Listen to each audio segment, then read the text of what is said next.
Okay. Let's do Alakine. I also played the Alakine with a lot of success in the past to get up to 1700. So now we've transposed into the perk. The normal Alakine would be right after the knight move, they immediately push the pawn again to attack the knight, and then knight jumps here and we do stuff. But yeah, now we're in like a King's Indian perk thing. Ooh, this is interesting. I don't know. This might be a move here. I think let's play it. I'm not sure what the correct response is.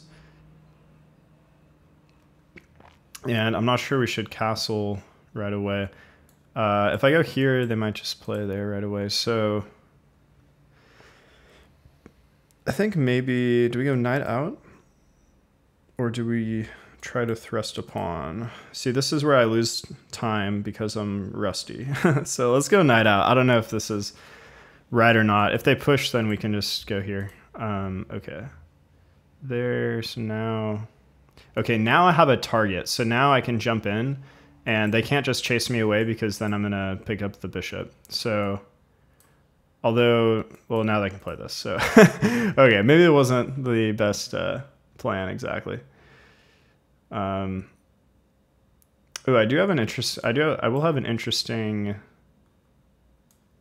tactic there down the line here. So, if I push, okay, I need to be. Oh man, yeah, my knight is almost trapped because now. Okay, let's just go here. So I'm attacking this pawn. Let's see if they see it. Seems like they did. Okay. Let's just develop. Now I can castle either side. Which way do we castle here? I think we keep the tension on the pawns. Oh man, I don't know. We castle this way. I think the problem is, okay, let's also castle this. I think the problem if I go the other way now is because my bishop was not controlling the square anymore, they could break through.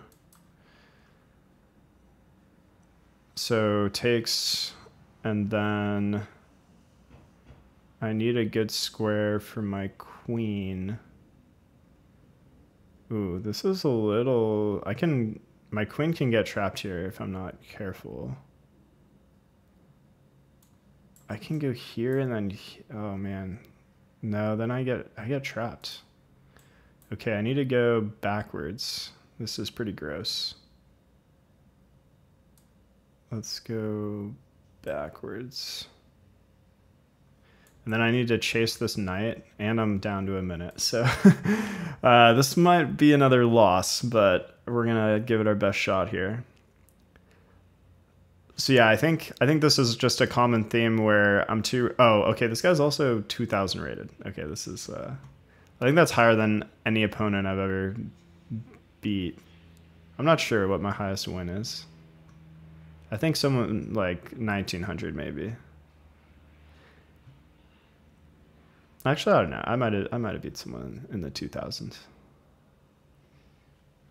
but not today. I think we're still a little too rusty today. Okay, so now let's just make normal moves to just win some time back. Put the pressure on them to make something happen. I'm probably gonna try to trade off this knight at some point.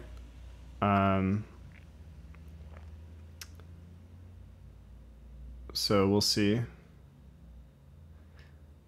I do have a light square bishop and white does not.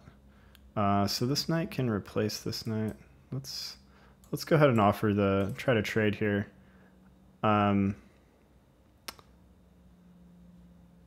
Maybe I should have done this before because actually I would have prevented this move. If this knight was already here and then they went knight to d3, then I can win a pawn because I take and the queen's not defended because it's blocked. But now, yeah, he gets to like these knights defend each other I could go c6, but then this is here. This is hanging.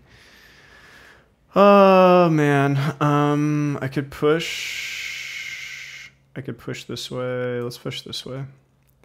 We just got to do stuff. I'm down to 30 seconds against a much stronger opponent. I have to welcome the variance. Once they put a rook here, it's pretty uncomfortable. I guess my queen can come to e6 eventually. So I'd probably take, also that. And I can't really, I could do that, but they might just sacrifice, and then I think I'd probably get mated. So let's just take. Man, there could also be like some knight jumping in mates at somehow here too. This is looking bad. So if they take, I think I go queen e6. Oh god. Oh, and then you have check, and then you win the bishop. That is a great sacrifice. I think I'm gonna ignore it. And then so you're gonna take. Then I need to, I think I go here. I need to defend the bishop after they take this pawn, because they're threatening to, actually that would be mate if they take the bishop. So yeah, I need to go, okay. Okay, I need to keep my, I can go here now and defend the pawn.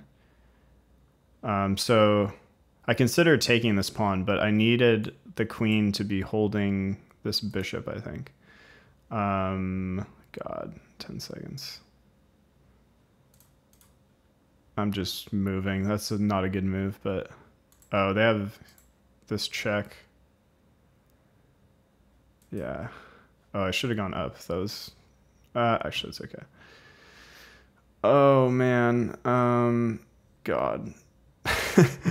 How do I not get mated? I think I just get mated here. I could have checked with the queen. Oh god, and now I lose the queen. Okay, it's just all, yeah, it's over. I'll let it run out. All right. Well, you know, that's a much stronger opponent, but let's take a look at sort of what happened. So like I was trying to mention, Alekhine would be they go pawn here, and then you do stuff. I'll show you guys that in another game. But he declined that and went for more standard setup. And here I'm not sure. I was worried about h5 because, I mean, the plan in King's Indian is like, I'm just going to castle. But if I, like, let's say I castle here, this seems really dangerous now because, like, this rook is coming in. All the pieces are ready to jump in on these diagonals.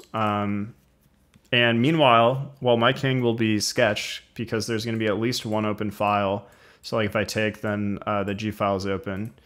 There'll be at least one open file towards my king. Meanwhile, white's king is totally safe. So I didn't want to castle into that right away. So yeah, I played h5 to stop that. And you have to be careful with the h5 style moves because if they can use that now as a target, then, you know, it's problematic. But I realized that I had a knight here holding the square and my bishop holding the g4 square. So it seemed like it was going to be hard for them to really break through that. So that's why I felt comfortable doing it. Okay. Yeah, this sequence, I miscalculated because they can take the knight with the bishop like they did. And now this bishop is alive.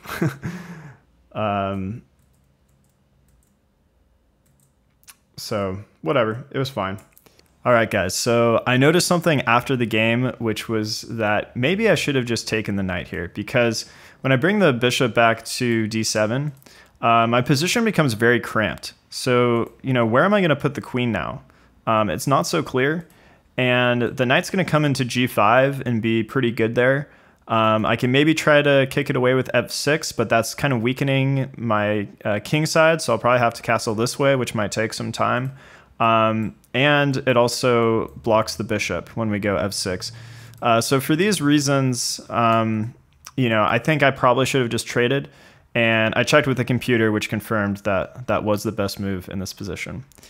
And if you guys are enjoying the series so far, make sure to subscribe and turn on those notifications so you don't miss future episodes. All right, back to the video. Okay. Here's where it started to get a little dicey. I really wanted to prevent this pawn from coming here now because my knight is almost trapped. I wonder if they actually should have done this immediately because I guess I could go back, which is pretty gross. But like if I come here, I guess I can sort of. I guess I survive. I was looking this way and that I thought I'd be trapped, but okay. Their play makes sense.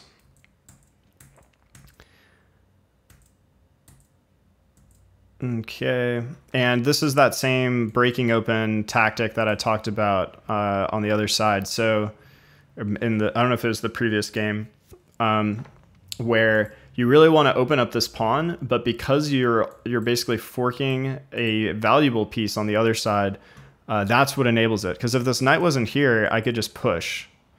I'm not sure if I would do that. I mean, that would close down the bishop, but it would make my king maybe safer. I'm not sure. But it's an option, but as played, pushing is not an option. So I had to take. It's very hard to find a move here. Like if I go, I'm basically getting trapped. So here I'm threatening mate, but after. Oh, actually, okay, maybe this does sort of work because I didn't realize I also had this knight holding d4.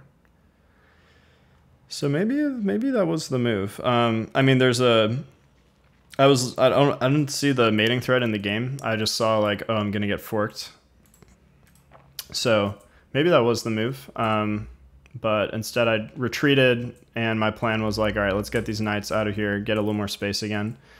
Now I was low on time, so I'm like, all right, let's just make solid moves that get me a little bit of time back. But now once white got both knights over here, started to feel very uncomfortable. And I think here I should probably play king b8. I didn't realize that this pawn was still hanging. And now because this knight is ready to jump in, when white takes, I don't want to push because yeah, you saw the eval bar just like went crazy. I don't know which piece they take with first. I mean, probably both are fine. Okay, it looks like they want the knight first. Check. Yeah, I mean, like I take, and then, they take. My king's very, very vulnerable here. So, didn't look good. So I tried to play for counterplay, which is what you should do. If things are looking bad, you gotta invite the variance and try to make a counterplay yourself. And it didn't work out in this instance, but pause right here, see if you can find, can I take this knight? And if not, why not? And if you like my explanation, which is about to happen, then I think you should drop a like on the video. All right, back to it. I didn't take here because queen takes with check, and then queen actually takes my bishop mate. So let's take a look at that. So if I take check, checkmate, the bishop holds this square, the king is mated. So I went for, I'm going to attack you. I'm not going to let you do what you want to do. I'm going to do some of the stuff I want to do. But here, I mean, it's pretty hopeless. This knight move holds for a second, but I wonder if actually I'm better off like taking or like giving a check. I'm not sure. And then here I just have 12 seconds. So if I had more time, let's see, what would we do with more time here? Maybe is bishop e6 a move? Maybe bishop e6 I don't see any clear threats for white immediately. So this would just force this knight to move again. Yeah, I think that's what I would have done. And then if they like check me again, now it's okay to come here because my knight defends the d6 pawn. Okay, although the eval bar hates this, so there's probably something bad from after bishop e6. Actually, well, the eval bar just hates my position, so no good moves probably. And yeah, I mean, here it's over. Also, I mean, super well played by my opponent. Like, I feel like they regrouped and played very efficiently and accurately at the end of the game. And oh, I guess I could have defended this way and then like run my king this way, but didn't have time. So, all right, 3 more games. Let's see, did we win any of those? I don't know. Maybe we won the first one. We lost the last 2 for sure. So, okay, we're 1590 now, so we're doing okay. I think I started around like 1570. So we'll see how it goes. We're gonna continue this challenge. I think this is fun to see like someone getting back into the groove of it. So I'll see you guys in the next video. Thanks a lot.